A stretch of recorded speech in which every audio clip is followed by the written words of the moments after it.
Plate tectonics.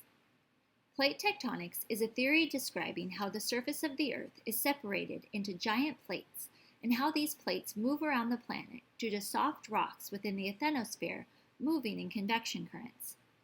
The plate tectonics theory is new.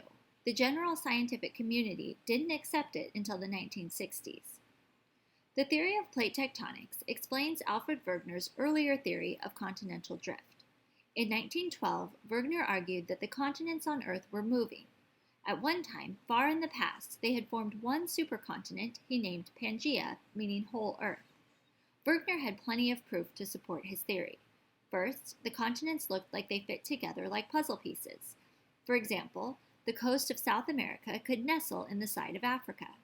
Second, animals, both living and fossils, were the same across multiple continents. Fossils of Mesosaurus, an ancient freshwater reptile only about 1 meter long, were found in both South America and Africa. Finally, rock formations seemed as if they could stretch across continents. For example, an ancient mountain range called the Caledonides appeared to stretch from northwest Europe through North America, where it can still be seen as the Appalachians.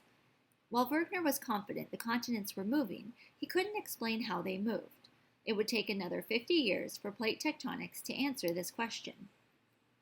In the 1960s, geologists installed a large number of seismometers to monitor nuclear testing. The seismometers also captured earthquakes and volcanic activity around the world. Surprisingly, all of the geologic activity occurred along distinct belts. Geologists hypothesized that these belts were the boundaries of giant tectonic plates. The lithosphere is Earth's outermost layer. The crust and the top of the mantle combine to form the lithosphere. The lithosphere is about 100 kilometers thick and is broken apart into giant tectonic plates. Scientists identified 12 major plates, including the North American plate, the Pacific plate, the African plate, and the Australian plate. Plates are named after geological features such as the Pacific Ocean or the North American continent. Plate tectonics explains that these plates move around the Earth because of convection currents in the asthenosphere. The asthenosphere is the layer in the mantle below the lithosphere. While the asthenosphere is solid, its soft rocks flow slowly like glass. They move about as fast as your fingernails grow. Rock at the bottom of the asthenosphere is heated by the intense temperatures of the core. Earth's core is extremely hot because uranium within the core is decaying. As the uranium decays, it releases heat. The heated rock within the asthenosphere expands and rises. As the rock moves away from the core, it cools and contracts. Cool rock is denser than hot rock, so it falls back to the bottom of the asthenosphere. The rising and falling rocks create circular convection currents that slowly push the lithosphere's tectonic plates around the Earth. Even the top of the asthenosphere is much hotter than the crust, and heat from the asthenosphere can melt the crust's rocks. Melted rock at the bottom of the crust makes its way to the surface through volcanoes and the mid-ocean ridge. The mid-ocean ridge is the longest mountain range on Earth at over 60,000 kilometers long, but most of it is under the ocean. At the mid-ocean ridge, magma cools and pushes the tectonic plates on either side of it apart, creating new seafloor. The mid-ocean ridge is an example of a divergent plate boundary, where two tectonic plates push away from each other. As one end of the tectonic plate is pushed, the other end collides with another plate at a convergent plate boundary, where two tectonic plates meet. What happens at a convergent plate boundary depends on the density of the tectonic plates involved.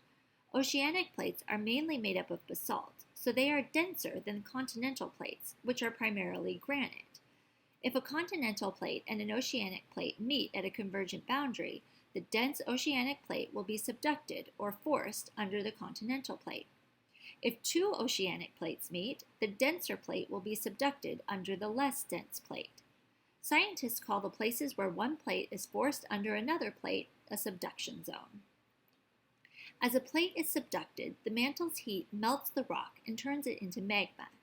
The magma collects in magma chambers that form volcanoes above them. The Ring of Fire is a chain of volcanoes formed at the subduction zones around the Pacific Plate. If two continental plates meet, neither plate is dense enough to subduct under the other, so they push against each other and form mountains. Around 55 million years ago, the collision of the Indian and Eurasian plates formed the Himalayan mountains. The two plates continue to move towards each other, so the Himalayas are getting a few centimeters taller every year. Because oceanic plates are continually being recycled at subduction zones and the mid-ocean ridge, oceanic crust is much younger than continental crust. The oldest oceanic crust found is only about 200 million years old. On the other hand, some rocks from the continental crust are nearly 4 billion years old. The last type of plate boundary is called a transform boundary. It occurs when two tectonic plates slide past each other. For example, the North American and Pacific plates sliding past each other created the San Andreas Fault in California. Today, geologists know that Earth's plates are moving because they can see it using GPS. They use what they know about the plate's current movement to make predictions about how plates moved in the past. Not only do they confirm the existence of Werner's Pangea, but they believe there have been at least 3 supercontinents in Earth's history. Supercontinents appear to form and break apart over a 400 million year cycle. Geologists predict that Earth's next supercontinent will develop over the North Pole in about 200 million years.